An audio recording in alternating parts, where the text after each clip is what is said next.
세계적으로 많은 예산이 투입되고 있는 대한민국의 문화재 활용. 하지만 왜 대부분의 문화재 활용 프로그램은 인기가 없는가? 우리의 문화재 보존 관리 활용 정책은 어떻게 발전해야 하는가?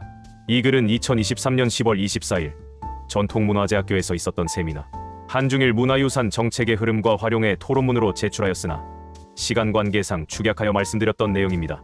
문화재를 활용하는 목적에 대한 고민이 필요하다. 목적에 부합한 활용이 되어야 하겠습니다.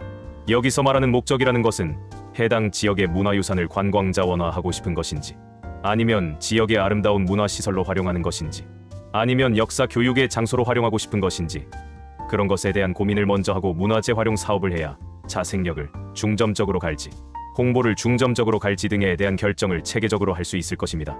문화재 활용 사업은 자생력이 있는가? 단순히 지원금의 유무가 아닌 어쩌면 가장 중요한 문제. 문화재청에서 현재 다양한 지원 사업으로 문화재 활용 사업을 지원해주고 있는데, 사실 이 지원 사업이 언제까지 지속이 될 거라고 장담하기는 매우 어려운 상황입니다. 왜냐하면 이 사업이 애초에 시작된 것이 문화재 활용의 마중물의 역할을 위해서 시작된 것이었고, 국가 예산이 축소되면 문화복지 차원의 사업 예산들이 줄어드는 상황이 발생할 수 있기 때문에 지속적인 예산 확보가 어려울 수도 있습니다. 그래서 충분히 대비를 해서 자생력을 갖춘 프로그램을 만들어주는 게 매우 중요할 것입니다. 과연 성과가 없는 사업에 예산이 계속 반영될까요? 문화재 활용 예산이 국가가 어려운 상황에도 계속 반영될까요? 저는 이 질문에 의문을 가지고 있고, 한편으로는 과연 그것은 정당한가 하는 생각을 가지고 있습니다. 예산이 지급이 됐을 때와 예산이 지급되지 않을 때와 성과가 틀려야 되고, 더 높은 성과가 발생해야 타당한 것인데, 현재 우리나라에서 진행되고 있는 문화재 활용 사업을 보면 반영된 예산에 비해서 체감상 성과가 부족한 경우가 많습니다. 문화재 활용 사업이 돈을 버는 사업이라기보다는 문화복지 사업의 측면이라는 입장도 어느 정도 이해합니다. 하지만 당장 수익을 창출하지는 못한다고 할지라도 지속적으로 자생력에 대해서 고민을 해야 발전이 되는데, 몇 년이 지나도 계속 되돌이표를 하는 문화재 활용 사업이 있다면 그것은 분명히 문제가 있다고 생각합니다. 이러한 지원 사업에 대해서 저는 비판의식을 가지고 있습니다. 그 부분에 대해서 문화예산을 활용하시는 분들은 충분히 검토해야 한다고 생각합니다. 지금의 문화재 활용 사업이 정말 문화유산 보존 관리에 도움이 되는지에 대해서도 많은 생각을 해봐야 됩니다. 가끔 열리는 이벤트성의 행사들은 사실 문화유산 보존 관리에 큰 도움을 주지 못한다고 생각합니다. 콘서트, 음악회 등 이벤트성 행사들은 전문 행사 기획사가 진행하는 것이 훨씬 전문적이며 체계적이라 성과가 비교할 수 없을 정도로 차이가 큽니다. 문화재는 지속적으로 체계적인 관리 속에서 활용이 되어야 보존 관리 및 홍보에 도움이 될 것이라고 생각되는데, 지금 운영되고 있는 문화재 활용 프로그램 중에서는 보존 관리와 큰 관련이 없는 프로그램들이 많이 운영되고 있는 것이 현실입니다. 직접 지원과 간접 지원에 대한 검토. 문화유산 활용 현장을 체계적으로 관리하기 위해서는 직접적인 지원과 간접적인 지원에 대해서도 고민을 많이 해야 합니다. 예를 들면 직접적인 지원은 현장에서 활용 사업을 이용하는 사람들의 인건비를 지원해준다든가 필요한 물품을 구매해주는 방식으로 예산이 집행되는 것이라고 볼 수 있습니다. 현재의 문화재 활용 사업 대부분이 직접 지원 형태로 지원이 됩니다. 이런 지원 같은 경우에는 회계가 깔끔하고 정산이 용이하며 지원받는 기관이 확실하게 지원받는 장점이 있긴 하지만 단점도 있습니다. 단점은 문화재 활용 사업을 운영하는 기관의 성과와는 관련 없이 100명이 오든 1000명이 오든 10,000명이 오든 간의 지원 금액은 똑같다는 겁니다.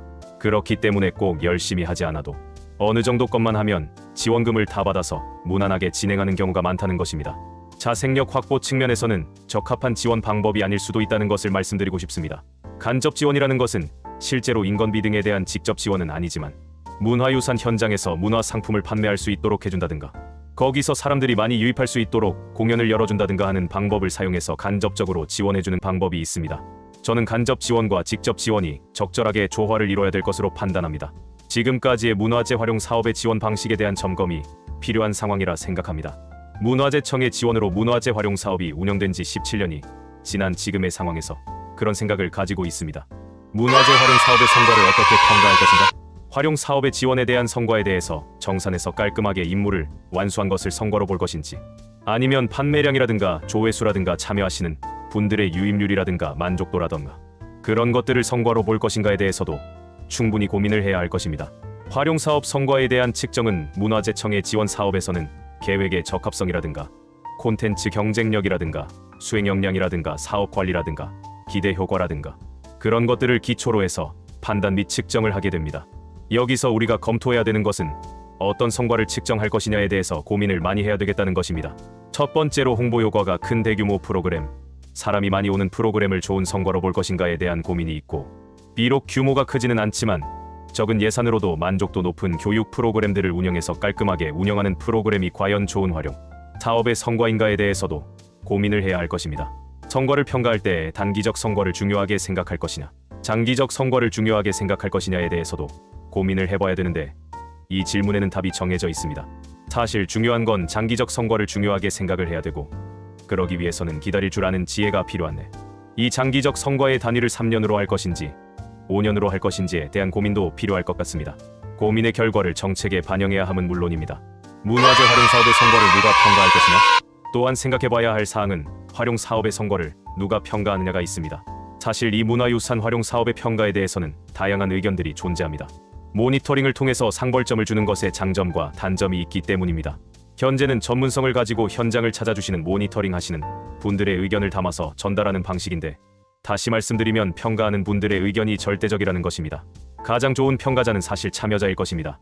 일반적인 교육이나 프로그램에서는 당연히 방문한 손님들의 평가를 통해서 그에 대한 피드백을 간접적으로 제공해서 그것을 사업에 반영하게 됩니다. 거리의 붕어빵집도 대기업의 전자제품도 모두 그렇습니다.